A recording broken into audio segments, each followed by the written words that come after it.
Natural it's normal ಪ್ರೊಸೀಜರ್ಸಲ್ಲೇ ಎಲ್ಲ ಇದೆ, protocols already ಇದೆ. ಸೊ ಇದೆಲ್ಲ ಮಾನಿಟರ್ ಮಾಡ್ತಾನೆ ಇರ್ತೀವಿ.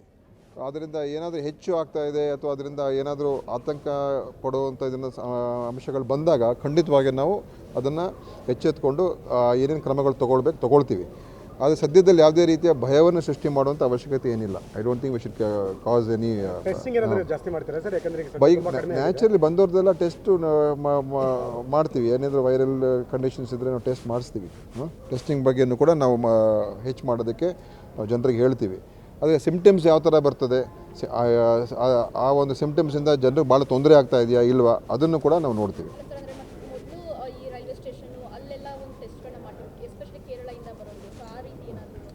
ನೋಡ್ತೀನಿ, ನಾನು ಅದ್ರ ಬಗ್ಗೆ ಚರ್ಚೆ ಮಾಡಿ ನೋಡ್ತೀನಿ, ಡಿಸ್ಕಸ್ ಮಾಡಿ ನೋಡ್ತೀವಿ.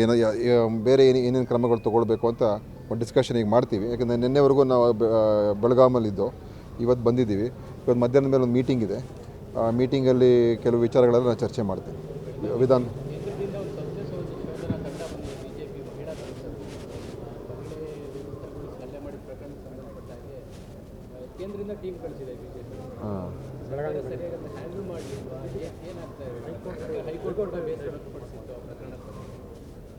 ಇಲ್ಲ, ಅವ್ರ ಕೇಂದ್ರದ ಟೀಮ್ ಬಂದು ನೋಡಲಿ. ಯಾಕಂದರೆ ಇದು ಜನರ ಒಂದು ಜನರು ಯಾವ ರೀತಿಯಾಗಿ ವರ್ತಿಸ್ತಾರೆ ಮಹಿಳೆಯರು ಅಂತ ಹೇಳಿದ ತಕ್ಷಣ ಅದ್ರ ಬಗ್ಗೆ ಖಂಡಿತವಾಗಿಯೂ ನಾವು ಅದನ್ನು ಖಂಡಿಸಬೇಕಾಗ್ತದೆ ಅಲ್ವಾ.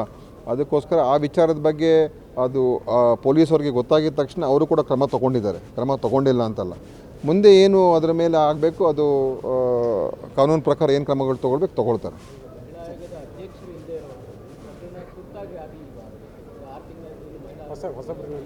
ನಮ್ಮ ರಾಜ್ಯದ ಅದರ ಬಗ್ಗೆ ನಾನು ಹೇಳ್ತೀನಿ, ಸರ್ಕಾರ ಮಟ್ಟದಲ್ಲಿ ಹೇಳ್ತೀನಿ. ಆ ಥರ ಇದ್ದರೆ ಆದಷ್ಟು ಬೇಗ ಮಹಿಳಾ ಆಯೋಗವನ್ನು ರಚನೆ ಮಾಡೋದಕ್ಕೆ, ಅಧ್ಯಕ್ಷರ ರಚನೆ ಮಾಡೋದಕ್ಕೆ ಕೂಡ ಹೇಳೋಣ.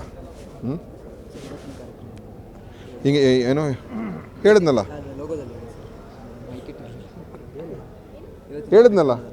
ಈ ಕಾರ್ಯಕ್ರಮದ್ದು ಅಲ್ಲೇ ಆಯ್ತಲ್ಲ.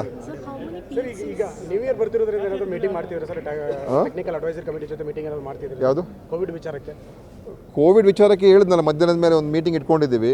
ಭ್ರೂಣ ಹತ್ಯೆದ ಬಗ್ಗೆಯೂ ಕೂಡ ಮಧ್ಯಾಹ್ನ 4 ಗಂಟೆಗೆ ನಮ್ಮ CID DG ಅವರೆಲ್ಲ ಬರ್ತಾ ಇದ್ದಾರೆ. ಸೊ ಅದ್ರ ಬಗ್ಗೆಯೂ ಕೂಡ ಏನೇನಾಗಿದೆ ಅಂತ ಇವತ್ತು ಡಿಸ್ಕಷನ್ ಇದೆ.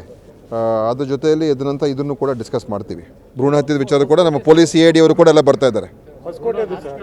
ಹೊಸಕೋಟೆ ಆಸ್ಪತ್ರೆ ನಮ್ಮ ಡಾಕ್ಟರ್ಸೇ ಭಾಳ ಯಶಸ್ವಿಯಾದಂಥ ಒಂದು ಕಾರ್ಯಾಚರಣೆ ಮಾಡಿ ಅವ್ರನ್ನ ಹಿಡಿದಾಕಿದ್ದಾರೆ ಮತ್ತು ಎಲ್ಲ ಕ್ರಮಗಳು ತೊಗೊಳ್ತಾ ಇದ್ದಾರೆ. ಅದೇ ಪ್ರಕಾರ ಎಲ್ಲ ಕಡೆ ಈಗ ನಡಿಬೇಕು.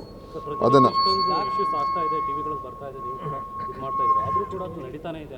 ನೋಡಿ, ಇದು ಜನ ಮಾಡಿಸೋದಕ್ಕೆ ಬಯಸ್ತಾ ಇದೆ ಅಂತ ಹೇಳಿದ್ರೆ ನಾವೇನು ಮಾಡೋಕ್ಕಾಗ್ತದೆ. ಅದಕ್ಕೋಸ್ಕರ ಜನರ ಮೇಲೆ ಅಂತ ಹೇಳಿದ್ರೆ ಜನರ ಜಾಗೃತಿ, ಅವೇರ್ನೆಸ್ಸು, ಪ್ರಜ್ಞೆ ಅವ್ರಿಗೆ ಬರಬೇಕು. ಒಂದು ಹೆಣ್ಮಗು ಅಂತ ಹೇಳಿದ್ರೆ ಅದಕ್ಕೋಸ್ಕರ ನಾವು ತಿರಸ್ಕಾರ ಮಾಡಬಾರ್ದು. ಇನ್ನೊಂದು ಕಡೆ ಕಾನೂನು ಕ್ರಮಗಳು ತೊಗೊಳ್ಬೇಕು. ಇನ್ನೊಂದು ಕಡೆ ನಮ್ಮ ಇಲಾಖೆಯವರು ಕೂಡ ಇನ್ನೂ ಇದನ್ನು ತಪಾಸಣೆ ಮಾಡೋದು, ಇನ್ಸ್ಪೆಕ್ಷನ್ ಮಾಡೋದು, ಕಾರ್ಯಾಚರಣೆ ಅದನ್ನು ಕೂಡ ಹೆಚ್ಚು ಮಾಡ್ಕೋಬೇಕು. ಎಲ್ಲ ಕಡೆಯಿಂದ ಇದು ವಿಭಿನ್ನ ಮಲ್ಟಿ ಪ್ರೌಂಡ್ ಅಪ್ರೋಚ್ ಇರಬೇಕಾಗ್ತದೆ. ಅದನ್ನು ಮಾಡೋದಕ್ಕೆ ನಾವು ಈಗ ಅದಕ್ಕೆ ನಾನು ಅಸೆಂಬ್ಲಿಲೂ ಕೂಡ ಮಾತನಾಡಿ ಹೇಳಿದ್ದೀನಿ. ಇದರ ಬಗ್ಗೆ ಒಂದು ನೀತಿಯನ್ನು ಮಾಡ್ತೀವಿ. ಇದಕ್ಕೊಂದು ಟಾಸ್ಕ್ ಫೋರ್ಸು ಮಾಡ್ತಾಯಿದ್ದೀವಿ. ಇದನ್ನು ಯಾವ ರೀತಿಯಾಗಿ ಟ್ಯಾಕಲ್ ಮಾಡಬೇಕು ಅದನ್ನು ಕೂಡ ನಾವು ಭಾಳ ಗಂಭೀರವಾಗಿ ಪರಿಗಣಿಸ್ತಾ ಇದ್ದೀವಿ.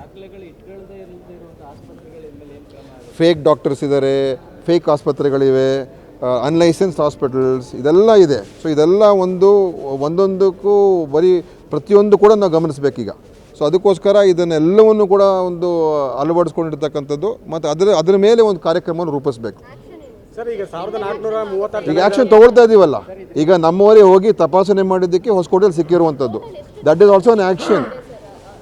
ನಮ್ಮ ಗಮನಕ್ಕೆ ಈಗ ಫೇಕ್ ಡಾಕ್ಟರ್ಸ್ ಎಷ್ಟಿದ್ದಾರೆ ಅಂತ ಅದನ್ನು ಕೂಡ ಪರಿಶೀಲನೆ ಮಾಡ್ತಾ ಇದ್ದಾರೆ ರಾಜ್ಯ ಮಟ್ಟದಲ್ಲಿ. ಅದ್ರ ಮೇಲೆ ಏನು ಕ್ರಮ ತೊಗೊಳ್ಬೇಕು ಅದನ್ನು ಮಾಡ್ತಿದ್ದೀವಿ. ಎಲ್ಲರ ಕಡೆ ಕಡ್ಡಾಯವಾಗಿ ಎಲ್ಲ ಸೆಂಟರ್ಸ್ಗೆ, ಆಸ್ಪತ್ರೆಗಳಿಗೆ, ಸ್ಕ್ಯಾನಿಂಗ್ ಸೆಂಟರ್ಸ್ಗೆ ತಪಾಸಣೆ ಮಾಡಬೇಕು ಅಂತ ಹೇಳಿದ್ದೀವಿ. ಇಂಟೆನ್ಸಿವ್ ಆಗಿ ಮಾಡಬೇಕು ಅಂತ ಅದನ್ನು ಮಾಡಿಸ್ತಾ ಇದ್ದೀವಿ. ಮತ್ತು ಬೇರೆ ಕಾನೂನುಗಳನ್ನು ಏನೋ ಬದಲಾವಣೆ ಮಾಡಬೇಕಾ, ಕಾನೂನಲ್ಲಿ ಏನಾದರೂ ನಾವು ಹೆಚ್ಚು ಸ್ಟ್ರೆಂಥನ್ ಮಾಡುವಂಥದ್ದಕ್ಕೆ ಏನೋ ಅಮೆಂಡ್ಮೆಂಟ್ಸ್ ತರಬೇಕಾ ಅದ್ರ ಬಗ್ಗೆಯೂ ಕೂಡ ನೋಡ್ತಾ ಇದ್ದೀವಿ. ಸರ್, ತಮಿಳುನಾಡಲ್ಲಿರುವಂಥದ್ದು IP ಸೆಕ್ಷನನ್ನು ನಾನು IP ಸೆಕ್ಷನ್ ಬಿಡಿ, ಅದಿದೆ. ಈಗ ಪೊಲೀಸ್ ಅವ್ರನ್ನೂ ಕೂಡ ಇನ್ವಾಲ್ವ್ ಮಾಡ್ಕೋಬೇಕು. ಸೊ ಯಾವ ರೀತಿಯಾಗಿ ಮಾಡಬೇಕು, ಸೊ ಇದೆಲ್ಲ ಒಂದು ಮಾಡಿ ನಿಮ್ಮ ಮುಂದೆ ನಾವು ತೊಗೊಂಡ್ಬರ್ತೀವಿ.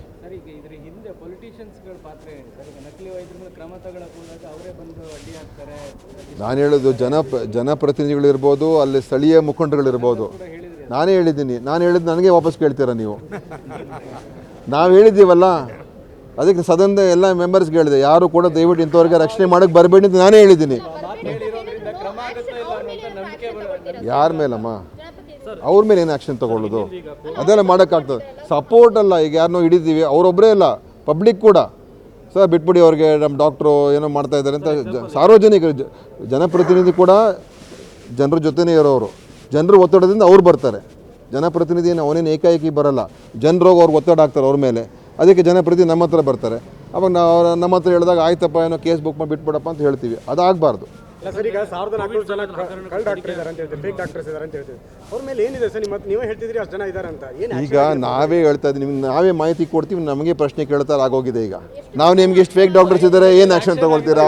ನಾವು ನೀವು ಸ್ಕ್ಯಾನಿಂಗ್ ಹೋಗಿ ಸೊ ಇದೆಲ್ಲ ಕೂಡ ನಾನು ಮಾಡಿಬಿಟ್ಟು ಏನೇನು ಕ್ರಮಗಳು ತೊಗೊಳ್ಬೇಕು. ನಾನು ನಿನ್ನೆ ತಾನೇ ಬಂದಿರೋದು, ಇವತ್ತೆಲ್ಲ ಮೀಟಿಂಗ್ ಇಟ್ಕೊಳ್ತಾ ಇದ್ದೀವಿ. ನಮ್ಮ ಡಾಕ್ಟ್ರು ಕೂಡ ಇಲ್ಲಿದ್ದಾರೆ. ಸೊ ಎಲ್ಲ ಕೂತ್ಕೊಂಡು ಚರ್ಚೆ ಮಾಡಿ ನಾವು ಹೇಳ್ತೀವಿ ನಿಮಗೆ.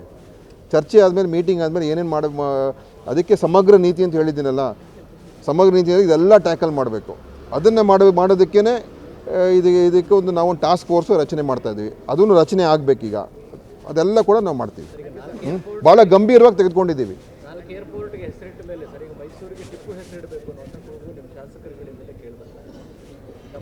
ನಾನು ಅದ್ರ ಬಗ್ಗೆ ನನಗೇನು ಇದುವರೆಗೂ ಮಾಹಿತಿ ಇಲ್ಲ.